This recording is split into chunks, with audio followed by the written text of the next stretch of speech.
Teman-teman yang dirahmati Allah Subhanahu wa taala, di ayat kedua surat Al-Ankabut Allah menyampaikan sebuah sindiran. Allah nyindir dengan bahasa, emangnya manusia pikir Allah akan biarin aja mereka mengatakan kami telah beriman sementara mereka tidak diuji. Ini Allah lagi menyindir orang-orang yang selama ini berputus asa setelah beriman. Berputus asa setelah berhijrah. Berputus asa dan mengeluh setelah bertaubat. Allah lagi nyindir mereka nih. Seolah-olah Allah bilang, kenapa setelah kalian beriman malah kalian masih berkeluh kesah? Kenapa kalian setelah bertaubat malah menjadi ragu kepada Allah? Kenapa kalian setelah berhijrah malah jadi labil? Bukankah harusnya setelah kalian menyatakan kami taubat, kami hijrah, kami beriman, harusnya iman kalian makin mantap? Dan bukti bahwa iman kalian mantap apa? Bahwa ketika kalian diuji, kalian sama sekali tidak goyah. Jadi Allah Subhanahu wa taala seolah-olah mengatakan bahwa ujian adalah tabiat iman. Bahwa ujian adalah tabiat iman. Bisa diuji dengan ujian yang kita tidak suka, bisa juga diuji sebaliknya dengan ujian yang kita suka. Bisa diuji dengan ujian yang sifatnya fisik, bisa diuji dengan ujian yang sifatnya harta, bisa juga diuji yang lebih berat lagi dengan ujian yang sifatnya perasaan. Yang jelas semuanya diuji. Bisa diuji dengan ujian musibah, bisa juga diuji dengan godaan-godaan dari syaitan yang melalui hawa nafsu kita. Bisa diuji dengan kemarahan, dipancing oleh orang lain untuk marah, dipancing di sosmed untuk ngebalas komen-komen mereka, dipancing untuk berdebat, dipancing untuk akhirnya kita saling menjudge, saling menjatuhkan, saling menjelekkan. Ini semuanya bentuknya ujian. Makanya Allah Subhanahu wa taala mengatakan di pembukaan surat Al-Ankabut, kalau ujian itu adalah tabiat iman. Ujian dan keimanan itu nggak bisa dipisahkan. Apa hubungan antara iman dengan sabar? Sehingga Allah Subhanahu wa taala menilai keimanan seseorang itu dengan cara mengujinya. Apa hubungan antara iman dengan sabar? Ternyata ciri yang paling jelas orang yang imannya baik adalah sabarnya. Makin baik imannya, harusnya makin kuat kesabarannya. Jadi orang yang paling beriman itu tidak dilihat dari wawasan agamanya. Itu lebih kepada orang yang berwawasan luas, yang ilmunya banyak. Tapi belum tentu orang yang wawasannya luas adalah orang yang paling baik imannya. Belum tentu. Bukankah iblis itu wawasannya luas? Dia mengerti banyak hal yang bahkan kita gak ngerti. Iblis ngerti tentang dunia di langit. Iblis mengerti tentang alam yang ada di surga. Alam yang ada di akhirat. Iblis tahu, bahkan udah masuk surga. Jadi ilmu iblis lebih banyak daripada kita sekarang. Tapi kenapa iblis malah tidak sebanding antara ilmunya, wawasannya dengan ketakwaan dan kesolehannya? Karena iblis tidak sabar dengan sebuah ujian. Ujian iblis apa? Eksis. Itu ujiannya iblis. Dia udah lama eksis, followersnya banyak. Setiap dia posting, orang berlomba-lomba jadi first like. Setiap dia posting, di repost rame-rame. Di YouTube viral. Channelnya tuh paling banyak subscribersnya. Iblis. Coba cari nanti di YouTube iblis. Ada gak channel? Itu udah viral banget loh. Eksis banget. Tiba-tiba datang pendatang baru. Muncul pendatang baru. Pendatang baru ini tiba-tiba melejit. Followersnya langsung nambah. Kejar-kejaran akhirnya disalib. Pas lagi kayak gitu dia gak kuat. Dengan ujian nama besar, ujian eksistensi, ujian popularitas, ujian siapa yang lebih dihargai, ujian-ujian kayak gitu. Sama kayak kita kadang-kadang ngerasa udah banyak jasa dalam sebuah organisasi, udah banyak jasa dalam sebuah komunitas, udah banyak jasa dalam sebuah lingkungan, masjid, sekolah, organisasi, teman-teman kita yang paling sering berkorban. Tapi ternyata yang eksis, yang masuk media, yang masuk TV justru orang lain. Itu kan ujian ya. Nah ini nih yang kadang-kadang ujian namanya zulzilu, diguncang perasaannya. Bukan diuji dengan fisik, kadang-kadang ujian sakit, capek, lelah buat kita bisa kita lalui tuh dalam sebuah organisasi nih. Kita lagi bikin kegiatan sosial, baksos di sekolah, dengan OSIS-nya, dengan ROHIS-nya, di kampus, dengan BEM-nya, dengan LDK-nya. Kita bikin acara baksos. Kan effortnya lumayan ya. Kita begadang untuk meeting, kita survei lapangan, kita kerja malah tidur sehari cuma 1,5 jam, 2 jam. Fisik kita lelah, fisik kita capek, kadang sampai sakit. Sampai dirawat di rumah sakit gara-gara kena misalnya tipes gitu, gara-gara kita habis-habisan bekerja. Itu buat kita gak masalah. Ujian fisik kita lalui. Dan besok mau ngadain lagi, kita yang paling semangat dan aktif. Gak masalah capek juga. Gak masalah juga kita lelah. Gak masalah kurang tidur. Gak masalah berjalan jauh. Gak masalah. Satu, ujian harta. Kita yang justru nombokin. Kita yang nalangin dulu ke modal-modal untuk kegiatan-kegiatan tersebut. Kalau ternyata nggak tercover dananya, akhirnya nggak bisa dibalikin talangan kita, nggak apa-apa, kita ikhlas. Kita berkorban dengan harta kita. Butuh apa? Saya bayarin. Butuh apa?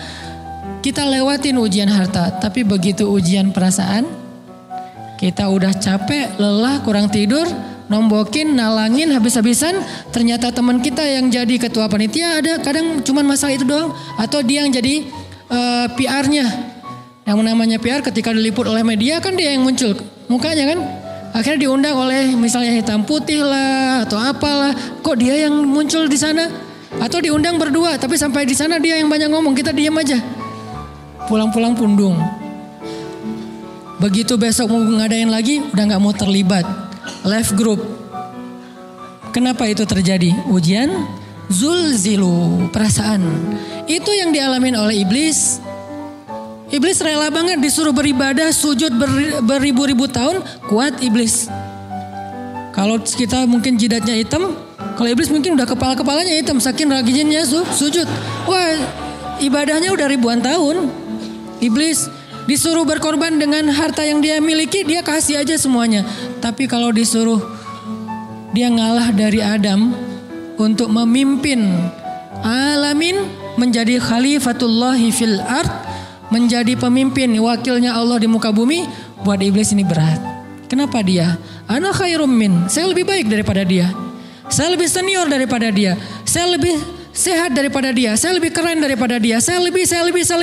Ujian emosional, ujian ego, ujian perasaan, itu yang lebih berat buat kita. Kadang sakit dan dirugiin orang lain, teman segala macam kita masih oke lah. Selama ini asal kita ngumpul selalu gua yang bayarin, oke deh, nggak usah dibahas. Baru dibahas nanti pas sakit hati. Kalau belum sakit hati kan nggak dibahas kan? Nggak apa-apa deh, kita terus yang bayarin, kita traktirin ngopi apa segala macam. Nggak pernah dibahas. Kebersit sih di benak kita, cuman nggak mau dibahas. Kenapa? Udahlah biarin aja, easy going. Kemudian kayak kita yang capek harus rempong sana kemari segala macam. Selalu acaranya di rumah kita. Akhirnya kita yang bayarin, kita yang rempong, nyiapin segala macam, bebersih sendiri. Tapi begitu ada yang nyakitin perasaan kita sedikit aja, semua itu balik lagi. Dari dulu ya. Nah keluar kan? Kenapa? Dipancing oleh ujian perasaan. Jadi ternyata yang paling berat itu adalah zulzilu, diguncang perasaannya. Kita kadang-kadang habis-habisan buat seseorang, nggak masalah. Hujan-hujanan dia yang pakai jas hujan, kita nggak pakai apa-apa, nggak apa-apa. Sakit-sakitan juga, dikerok dan segala macam, biarin aja. Kalau perlu misalnya kalau bannya lagi kempes, dia naik Grab, kita dorong-dorong motor terus cari tempat segala macam sampai tengah malam, nggak apa-apa deh buat dia. Apa sih yang nggak buat kamu? Begitu dia selingkuh, keluar semuanya. Mulai list report keuangan. Wah dulu sekian, sampai uang receh-receh juga dihitung kan ya. Kenapa bisa kayak gitu? Perasaan kan? Nah ini nih yang kita coba belajar. Mungkin malam ini kita lebih banyak membahas tentang sabar terhadap ujian perasaan. Karena banyak macam-macam ujian. Nah, gimana kita memanage perasaan kita? Gimana cara kita merecovery perasaan kita dengan bab sabar? Insya Allah nanti akan kita lanjutkan setelah selesai sholat isya. Barakallah. Bismillahirrahmanirrahim. Teman-teman yang dirahmati Allah Subhanahu wa taala, kita lanjutkan tentang masalah sabar. Terutama sabar zulzilu, ketika kita diuji dengan ujian ego, marah, perasaan, sakit hati, yang kayak gitu-gitu. Ini ujian jauh lebih berat daripada ujian fisik dan ujian harta. Termasuk rasa cinta, rasa benci, kadang itu menjadi ujian. Kenapa ujian bikin kita jadi tidak lagi logis, nggak realistis, dan kadang-kadang mengabaikan hal-hal nilai-nilai yang kita selama ini pegang sebagai satu kebenaran. Kita ngabaikan batasan-batasan syariat. Ini semuanya ujian dari Allah Subhanahu wa taala. Sehingga tidak disebut orang yang beriman kecuali ketika Allah Subhanahu wa taala melihat dia sabar dalam ujian. Kalau dia nggak sabar dalam ujian, malah di dalam pembukaan surat Al-Ankabut tadi Allah menggolongkan mereka termasuk orang-orang yang munafik. Apa arti yang orang munafik? Orang yang mengaku beriman tapi sebetulnya dia tidak beriman. Apa salah satu buktinya? Dia tidak sabar. Jadi kalau kita mau menilai diri kita mukmin atau munafik, dan ini bukan materi untuk menjudge orang lain. Oh ternyata dia itu munafik. Bukan. Lagi-lagi konsep kita belajar itu angle-nya untuk diri kita sendiri. Saya sangat tidak merekomendasikan kita belajar untuk mendapatkan kaca pembesar, mencari-cari kesalahan saudara kita. Tapi kita belajar untuk semakin bisa bercermin untuk menemukan aib dan kekurangan diri kita. Jadi semakin kita tahu ilmu agama, semakin kita tahu ayat dan hadis, semakin kita punya cerminan untuk menilai diri kita dan memperbaiki diri kita. Bukan nyari kaca pembesar untuk memperjelas aib-aib dan kesalahan orang lain. Kalau kita pengen menilai diri kita ini orang yang mukmin atau munafik, caranya lihat aja kita sabar nggak nih, terutama dalam masalah emosional. Dalam masalah ego, dalam masalah marah, dalam masalah hawa nafsu, dalam masalah perasaan cinta, dalam masalah benci segala macam, masih bisa nggak kita adil bahkan kepada orang yang kita benci? Adil kepada orang yang kita benci, adil kepada musuh sekalipun. Bahwa jangan sampai kita gara-gara nggak suka kepada seseorang, kita berlaku zalim kepada dia. Jangan. Ini berarti kita harus ngelawan ego kita sendiri. Ego untuk memaafkan orang lain, ego untuk bisa melupakan kesalahan orang lain, ego untuk bisa berlapang dada dengan hal-hal yang gak nyaman daripada orang lain. Ini adalah ujian yang paling berat. Di situ kita bisa lihat kita nih mukmin atau munafik.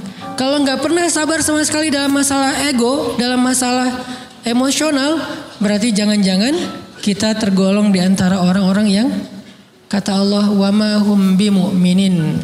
Mereka bukan orang yang beriman. Kata Allah di surat Al-Ankabut, mereka itu adalah wala ya'lamannallahul munafiqin, orang-orang yang munafik. Nauzubillah min dzalik. Kalau kita merasa pernah sabar terhadap emosi kita, sekarang kita lihat sesering apa kita sabar terhadap emosi kita. Maka derajat seorang mukmin tergantung tingkat kesabarannya. Ada yang orang sabar hanya kalau disakiti dengan satu kata. Ada yang sabar dengan satu kalimat. Ada yang sabar dengan satu paragraf. Ada yang sabar dibully rame-rame juga dia sabar. Berarti lahum darajatun inda rabbihim. Orang beriman juga bertingkat-tingkat. Dan tingkatan itu tergantung tingkat kesabaran kita dalam menghadapi ujian, salah satunya ujian emosional kita, perasaan kita. Sehingga teman-teman yang dirahmati Allah SWT, salah satu program kita untuk terus mengembangkan diri, program untuk tumbuh, program untuk memperbaiki diri kita di hadapan Allah itu adalah coba kita program dalam sehari aja, terus kita nilai berapa kali kita berhasil ngelewatin ujian emosional. Bukan cuman marah, termasuk cinta, benci, tersinggung, sakit hati kayak gitu-gitu. Berapa kali kita bisa berhasil melewati itu dalam sehari? Gak usah seminggu, sehari aja. Di jalan, sama temen, di grup WA, di IG, di Twitter, di mana gitu. Coba kita lihat berapa kali kita bisa menahan diri kita dan bersabar. Bukan berarti tidak respon ya, bukan berarti pasif. Kita bisa merespon tapi dengan cara yang elegan. Kita bisa merespon tanpa harus memperlihatkan emosional yang meledak-ledak. Bukan berarti ketika disakiti orang, dihina dan segala macam kita diam aja. Gak selalu kayak gitu. Kadang-kadang kita perlu merespon untuk mengklarifikasi, tabayun kalau kata orang-orang yang dalam ilmu fikih. Kita harus tabayun. Tapi tabayun dengan marah itu beda. Tabayun dengan mencela itu beda.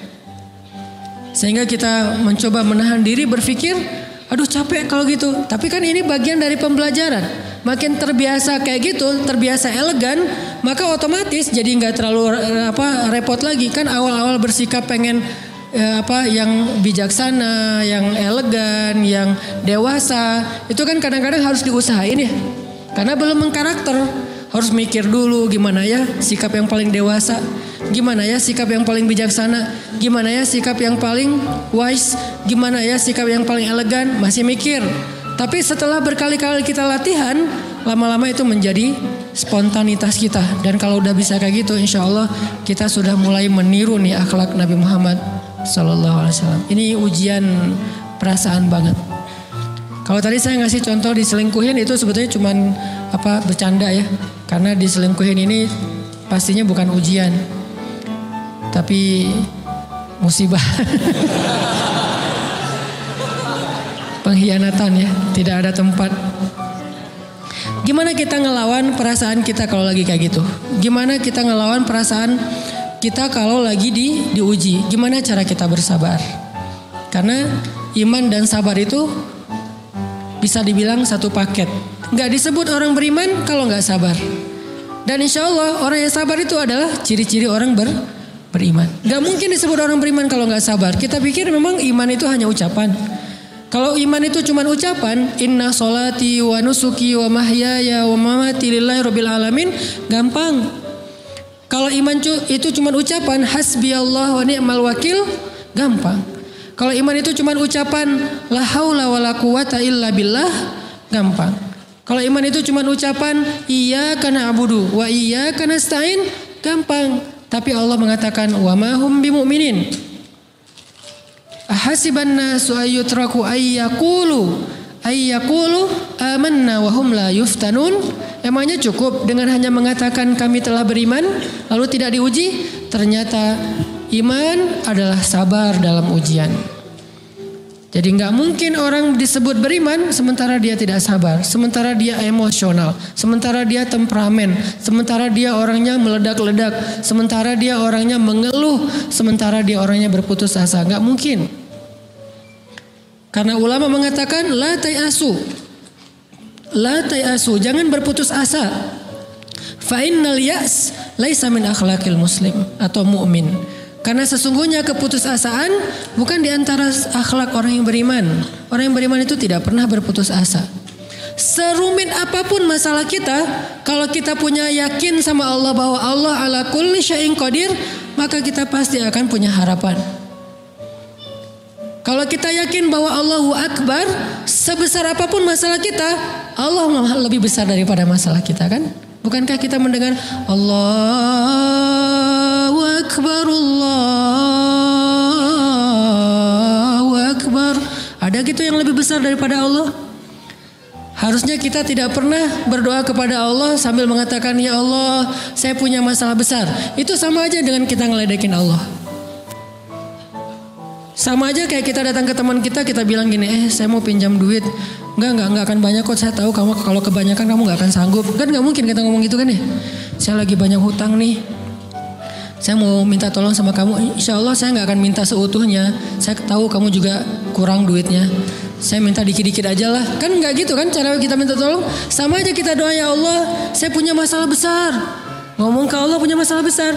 Kalau kita ngomong ke manusia kayak gitu wajar. Tapi ke Allah, ya Allah saya punya masalah kecil nih. Apa? Ada hutang sedikit, berapa? 100 M. Allah kan ghaniyun, maha kaya. Jadi jangan pernah mengatakan 100 M itu besar di hadapan Allah. Kita ngeremehin Allah banget. Bukankah Allah maha kaya? Jangan pernah mengatakan bahwa musibah kita, ditinggalkan orang yang kita cintai, dibully seluruh dunia, itu besar di hadapan Allah. Bukankah Allah cukup buat kamu, kata kamu? Inna sholati wa nusuki wa mahyaya hasbiyallahu ni'mal wakil. Jadi Allahu Akbar. Sehingga kalau kita berdoa, ya Allah saya punya sedikit masalah. Bukankah Umar pernah mengatakan, ya nafsi, idza daqat alaikid dunya fala taquli ya rabbi indi hammun kabir faquli ya hammun indi rabbun kabir. Wahai jiwaku, kalau kamu merasakan kesempitan, kegalauan, bingung, sakit, jangan pernah kamu mengatakan ya Rabbi saya punya masalah besar, tapi katakanlah wahai masalah saya punya Rabb yang maha besar. Iman dan harapan, berharap itu nggak bisa dipisahkan. Iman dan sabar itu nggak bisa dipisahkan. Iman dan berserah diri atau menyerahkan urusannya, tawakul atau kita nyebutnya tawakal, nggak bisa dipisahkan. Bagaimana kita mau menyebut diri kita mukmin sementara kita nggak sabar ketika diuji dengan perasaan? Alhamdulillah kalau kita selama ini masih bersabar dengan ujian fisik. Ujian fisik yang setiap hari kita alamin apa? Lelah, capek. Pulang kerja, pulang sekolah, pulang dari kampus, ngaji. Capek kan? Belum lagi macet-macetan, belum mandi pula. Dari tadi pagi, dari semalam kurang tidur. Dan segala macam, lelah, capek, ngantuk. Kadang-kadang sampai drop kesehatan kita. Kita bisa laluin itu, gak apa-apa, capek-capek juga. Yang penting saya pengen belajar. Jalan nih jauh-jauh, ada yang dari Sumedang, ada yang dari Lembang, ada yang dari Banjaran, dari mana-mana datang pengen ngaji. Jarak jauh nggak apa-apa, macet nggak apa-apa, lelah nggak apa-apa, habis duit nggak masalah. Tapi sampai di sini kesenggol dikit aja sama teman kita dalam ucapan mungkin, dalam ekspresi kadang-kadang kita senyumin nggak dibalas senyum, atau mungkin hal-hal sepele. Itu bikin seolah-olah amal kita yang udah habis-habisan tadi jadi berkurang sampai habis pahalanya. Ujian perasaan. Kadang-kadang datang ke sini nggak ada rasa tidak nyaman sedikit mungkin dengan teman kita atau dengan orang yang di sebelah kita, akhirnya kita merasa tersinggung, akhirnya kayak jadi berlebih-lebihan. Di tangga, di pintu, pas keluar, di tempat wudhu, di mana, hal sepele sebetulnya, tapi mengganggunya bukan fisik kita, yang terganggu bukan harta kita, tapi yang terganggu perasaan kita nih, rasa nyaman kita yang terganggu, seolah-olah hilang semuanya. Jadi nggak berarti, ini namanya ujian teman-teman. Mudah-mudahan kita bisa istiqomah dalam masalah perasaan ini.